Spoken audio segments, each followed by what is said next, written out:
ओम शांति। आज के वरदान, बाप दादा के वरदान अपने मीठे बच्चों के प्रति। डेट 20 दिसंबर 2025। वरदान है, निरंतर याद द्वारा अविनाशी कमाई जमा करने वाले सर्व खजानों के अधिकारी भव। निरंतर याद द्वारा अविनाशी कमाई जमा करने वाले सर्व खजानों के अधिकारी भव। वर्तमान समय में लौकिक में लोग स्थूल कमाई के पीछे ज्यादा अटेंशन रख रहे हैं। रात दिन स्कूल में कोई टीचर्स जाते हैं तो शाम में आने के बाद ट्यूशन देने के लिए सोचते हैं। एक ही कोई आदमी दो तीन जगह पर काम करना चाहता है। बैंक बैलेंस रख लेते हैं, जायदाद रख लेते हैं। इससे क्या होता है, उनको जो साधन चाहिए वो खरीद कर सकते हैं। बच्चों का एजुकेशन हो, बच्चों का शादी हो, हेल्थ इश्यू हो, उसका समाधान ले सकते हैं। ये तो शरीर के लिए हुआ, लेकिन आपके साथ आत्मा भी है ना। आत्मा का चीज भी तो आपको इस दुनिया से लेना है। शांति, सुख, आनंद, प्यार, है ना। उसको भी जिस आत्मा से आपने लिया है पहले जन्म में, वो भी पेमेंट करना है। उसके लिए भी तो आपको धन चाहिए, जमा का खाता चाहिए। इसलिए बाबा कहते हैं, वर्तमान समय में निरंतर याद रखो। ऐसा नहीं कि समस्या आने के बाद बाबा को याद करो, उस याद की कमाई द्वारा समस्या का समाधान लो, ऐसा नहीं है। लौकिक में बेटी के शादी के दिन में कोई कमाई करने के लिए जाते हैं क्या? पहले ही पैसे इकट्ठा करके रखते हैं ना। ऐसी ही यहाँ बाबा कहते हैं, बच्चे निरंतर कमाई जमा होता रहे।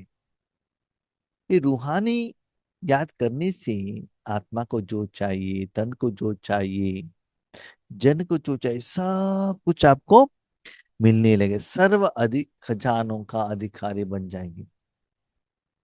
जितना भगवान को याद करते जाएंगे ना, आपको भविष्य के लिए, अपने शरीर के लिए, मेनली ये जन्म के लिए जितना धन चाहिए, कितना जितना अनाज चाहिए, लेने के लिए जो बिल्डिंग चाहिए, सब कुछ बाबा क्या करता है, दिलाता है।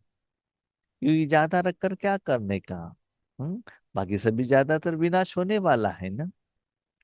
तो 84 जन्मों में आपको जो चाहिए वो बाबा दे देता है, लेकिन आपके पास वो खजानों का स्टॉक तो रहना चाहिए ना।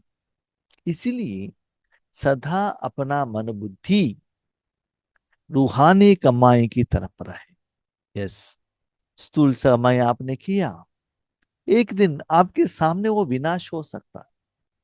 कोई चोर लूट कर लेकर जा सकता है, गवर्नमेंट ले सकती है, या आपको ही छोड़कर जाना पड़ता है। अगले जन्मों में वो कमाई आपको नहीं मिलेगा। लेकिन यहाँ जो रूहानी कमाई है अविनाशी है। जब चाहो, जहां चाहो आप यूज कर सकते हो। अभी समझ लीजिए, फॉर एग्जाम्पल आपके पास एक जायदाद है, बिल्डिंग है, ये तो एक जगह है। तुरंत किसी को चाहिए तो आप भेज नहीं सकते हो ना, गहने हो। अभी बैंक बैलेंस है, सेविंग्स बैंक अकाउंट में पैसा है। वर्तमान समय में देख लीजिए, आपके पास गूगल पे है, फोन पे है। जिसको चाहिए तुरंत आप क्या कर सकते हो, पेमेंट कर सकते हो, है ना। कोई भी चीज खरीदना है, हेल्थ इश्यू हो, फीस पेमेंट हो, जो भी है आप पेमेंट कर सकते हो, है ना। किसी से मांगने का, वो प्रोडक्ट सेल करने का, उसके बाद अपने पास स्टॉक जमा करने का वो जरूरत नहीं रहता है।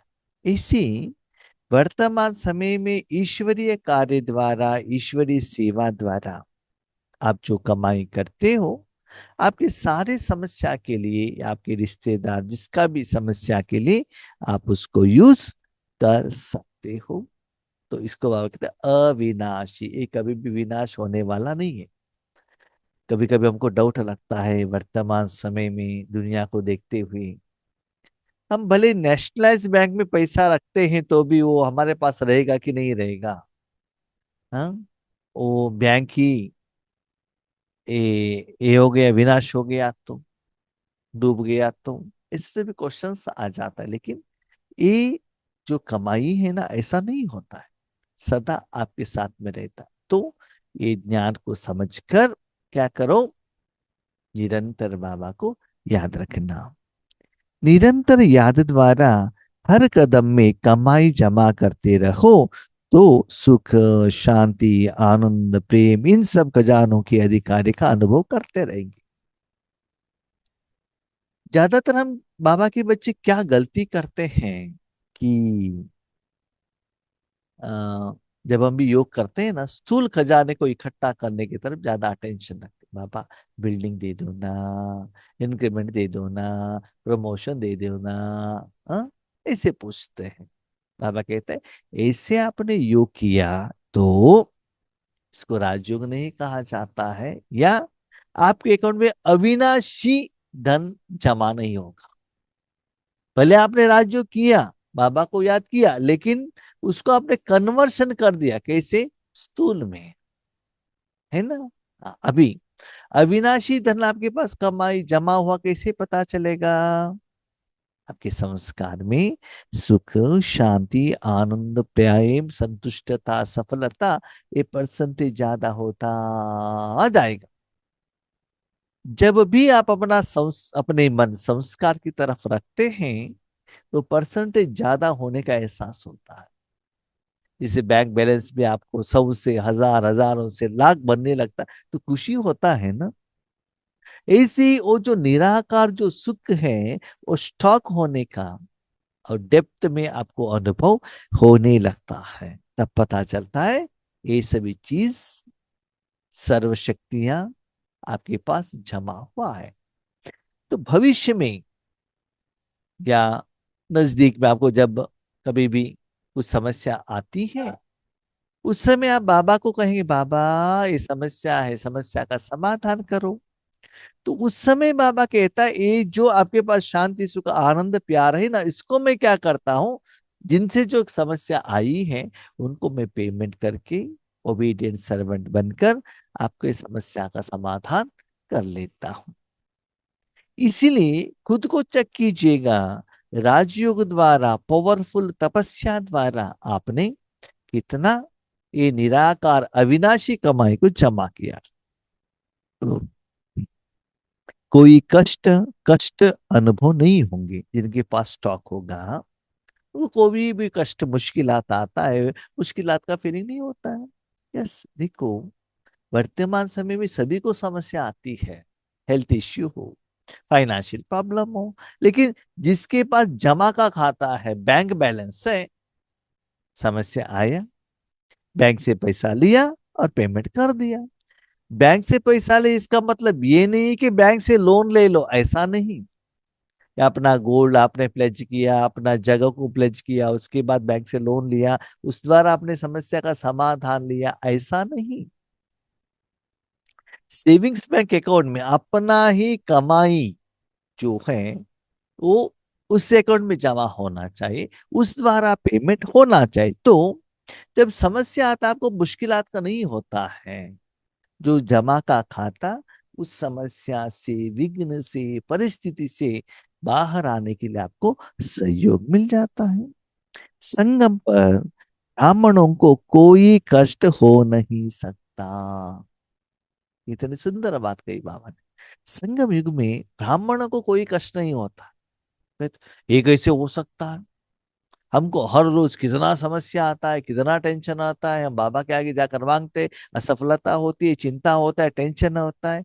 100% करेक्ट। क्यों? क्योंकि आप ब्राह्मण नहीं बने। जो राजयोग कर रहे हो खुद के लिए खा रहे हो, इसीलिए आपको समस्या आता है। बाबा ने क्लियरली कहा, ईश्वरीय शक्तियों को दूसरों को देने के लिए निमित्त बनना, भक्तों को, ज्ञानी आत्माओं को, पंच तत्वों को, विश्वों को देने के निमित्त बनना, तब आप ब्राह्मण बनते हो, तब वो कर्मों का जो फल आपका अकाउंट में जमा होता है। मुझे शांति मिल रहा है, मुझे शक्ति मिल रहा है, मेरे समस्या का समाधान हो रहा है, वही लक्ष्मी नारायण बनना, मुझे 21 जन्मों का मिल रहा है, मेरा विकर्म विनाश हो रहा है, तो स्वार्थी हो गए ना आप, कहाँ के ब्राह्मण बन गए। भले वाचा सेवा करो, तन का सेवा करो, धन का सेवा करो, मनसा सेवा करो, माना साधन भगवान की हाथ में दे दो, लेकिन अपना और अपने परिवार की समस्या का समाधान के लिए नहीं। नहीं नहीं नहीं, मैं मेरे लिए नहीं कर रही हूँ, मेरे पति के लिए कर रही हूँ ना, मेरे बच्चे के लिए कर रही हूँ ना, तो मेरा आ गया ना वहां, तो मेरा आ गया तो क्या हो गया, मोह हो गया ना। तो ब्राह्मण कैसे बने आप। इसलिए बाबा कहते संगम युग में ब्राह्मणों को समस्या नहीं आता है। जितना दिन आप ब्राह्मण बन के भगवान की शक्तियों को दूसरों को, किनको, जो बाबा चाहता है, इसके साथ आपका हिसाब किताब है। बाकी विश्व की सारी आत्माओं को समस्या का समाधान करने के लिए आप निमित्त बने। भले उतना शक्ति आपके पास नहीं है विश्व को देने के लिए, लेकिन जिन्होंने भगवान के आगे मांग रखी है, डिमांड रखा है, इच्छा जताया है, डिमांड रखा है, उनकी समस्या का समाधान करने के लिए मन तो भगवान के हाथ में दे दो ना। मन मना आप उस स्थिति में रहो ना, तो उससे आपको जो कमाई होता है, उससे समस्या से बाहर आप आ सकते हो। यदि कोई कष्ट आता भी है तो बाप की याद दिलाने के लिए, जैसे गुलाब के पुष्प के साथ कांटा उनके बचाव का साधन होता है। हम इतना सभी करते हैं फिर भी समस्या आता है, इतना सभी योग करते हैं, अमृत वेले भी करते हैं, यस, बाबा करते। कभी कभी मेरे बच्चे हैं ना, ज्यादा सुख देंगे तो बाबा को याद नहीं करेंगे, इसलिए थोड़ा थोड़ा थोड़ा कष्ट देना पड़ता है तो ज्यादा बाबा का याद आएगा। लेकिन जो बच्चे तीव्र पुरुषार्थ करते हैं ना, उनको ज्यादातर कष्ट नहीं आएगा, आएगा तो भी इन बिटवीन आएगा, दो सेवा के बीच में आएगा। सेवा के समय पर उनको तन मन धन से कोई भी समस्या नहीं आएगा। इसलिए बाबा ने कहा देखो एक गुलाब का फूल है, उसको फूल पकड़ने के लिए जाएंगे तो बीच में क्या होता है, कांटा होता है ना, तो कांटा टच करने से क्या होता है, चुभता है। फूल चाहिए तो कांटे को पकड़ना पड़ेगा, है ना। इसीलिए समस्या क्यों आती है कि अभी हमारा जो जमा का खाता है उतना स्टॉक नहीं है, और भी धन कमाना है। इससे लौकिक में भी कोई कोई सोचते हैं ना, अभी हमारे कमाई इतना काफी है, लेकिन उस समय जब टेस्टिंग पेपर आता है तो पता चलता है हो, अभी तक हमारा जितना चाहिए उतना स्टॉक नहीं हुआ है, और भी कमाई करना चाहिए, तो संकल्प क्या करते हैं, चेंज कर देते हैं। ऐसे ही बीच बीच में कष्ट आएगा, समस्या आएगा, इसका मतलब गुलाब फूल के बीच में कांटा। यस, लेकिन भगवान के ऊपर गुलाब का फूल चढ़ाते हैं लेकिन कांटे को नहीं चढ़ाते। नंबर टू, कांटा है ना गुलाबी फूल के लिए, गुलाब के फूल के लिए एक प्रोटेक्शन है ना। वो कांटा रहने के कारण एक गाय है ना, वो गुलाब का फूल नहीं खाएगी क्योंकि कांटा चुभता है उसको, राइट। इसलिए वो भी एक आपको प्रोटेक्शन है। जैसे आप स्वीट खाते रहेंगे तो कैसा रहेगा, थोड़ा खट्टा भी खाइएगा ना, तब स्वीट अच्छा लगता है ना। सभी खुशी मिलते जाएंगे तो उसमें मजा नहीं आता। इसीलिए बीच बीच में थोड़ा बाबा क्या करता है, टेस्टिंग के लिए कष्ट दे देता है। वैसे यह तकलीफ और ही बाप की याद दिलाने की निमित्त बनती है।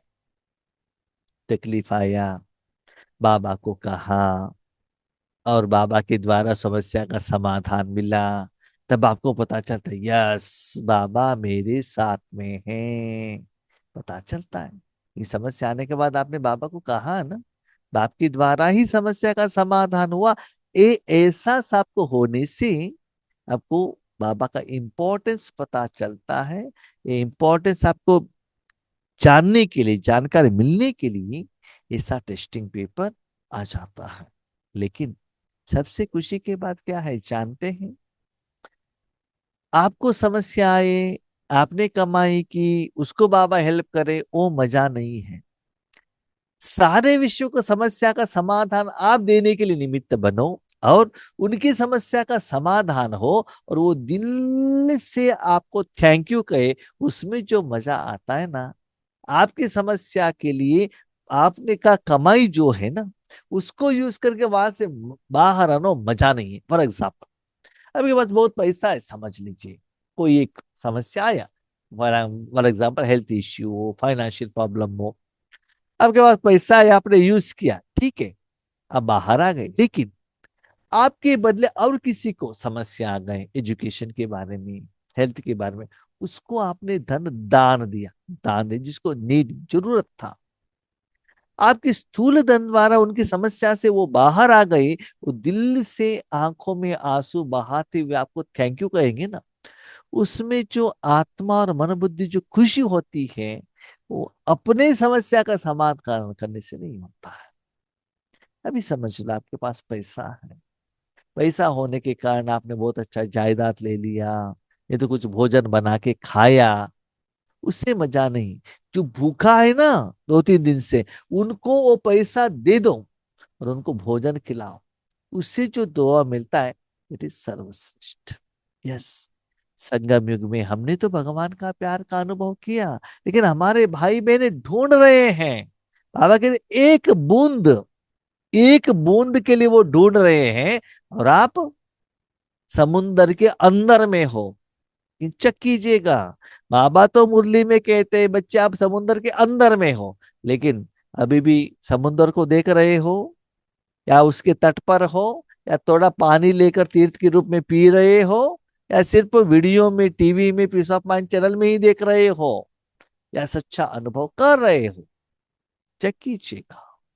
वो एक बूंद के लिए प्यासे हैं, आप तो समुन्दर के बीच में, अंदर में, इतना गहराई में जा रहे हो कि समुन्दर के जितना नीचे जाते हैं ना, उतना कहते हैं वहां बहुत अच्छा, वह माना डायमंड मिलता है ना।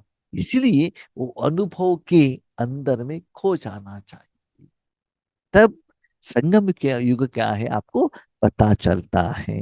आज का स्लोगन, स्नेह रूप का अनुभव तो सुनाते हो, अब शक्ति रूप का अनुभव सुनाओ। बाबा के साथ कैसे आप फ्रेंड बनते हो, बाबा के साथ प्यार से कैसे झगड़ा करते हो, कैसे बाबा से आपने क्वेश्चन पूछा, बाबा ने कैसे आंसर दे दिया, कैसे बाबा आपका खुदा दोस्त है, ये तो आपने अनुभव भी किया, लोगों को अपना अनुभव भी कहते हो। अभी क्या आप सुनाओ, शक्ति स्वरूप क्या हो, शक्ति स्वरूप क्या है, अभी समझ लो। आप अपने शरीर को गंदा करके चले गए, माँ क्या करते, खींच के लेकर आके उसको क्या करते, बहुत अच्छा रूप से उसको क्लीन करते हैं, है ना। आपका तबीयत ठीक नहीं है, फिर भी खेलने के लिए गए हैं, तो क्या करती है, माँ बाप थप्पड़ लेकर आके, थप्पड़ लगा के, लकड़ी लेकर आके, थप्पड़ लगा के घर में लेकर आके पढ़ाई करने के लिए बिठाते हैं, तो कहते हैं शक्ति स्वरूप।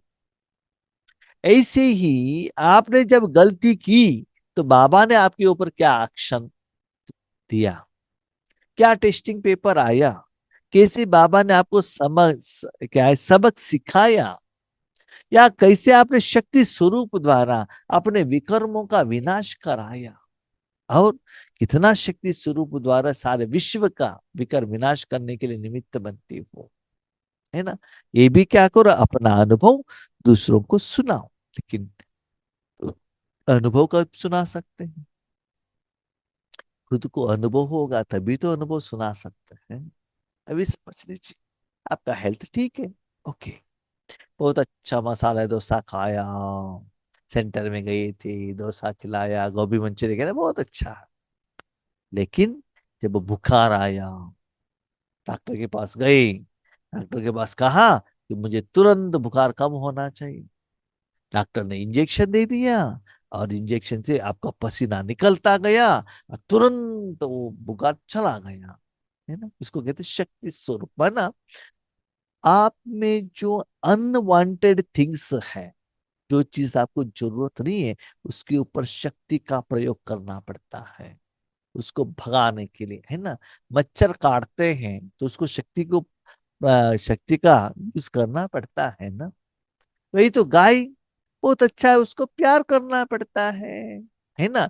तो रावण के ऊपर बाबा से शांति ली, सुख ली, आनंद ली, प्यार ली बाबा के साथ, देन इट इज ओके, लेकिन आपके पास 2500 साल का रावण भी तो है ना, उसको भगाने के लिए आपने क्या विधि को अपनाया, घर में भट्टी आता है, उसको झाड़ू लगाने के लिए, बाहर फेंकने के लिए क्या किया। यस, मन में काम विकार का ऐसे तूफान आता है, देखने का, सुनने का, इंद्रिय सुख की तरफ जागता जाता है मन बुद्धि, उसको आपने कैसे कंट्रोल किया, कैसे वापस लेकर आ गए, कैसे उनको समझाया मन बुद्धि को, ये सभी अनुभव लोगों को बताओ।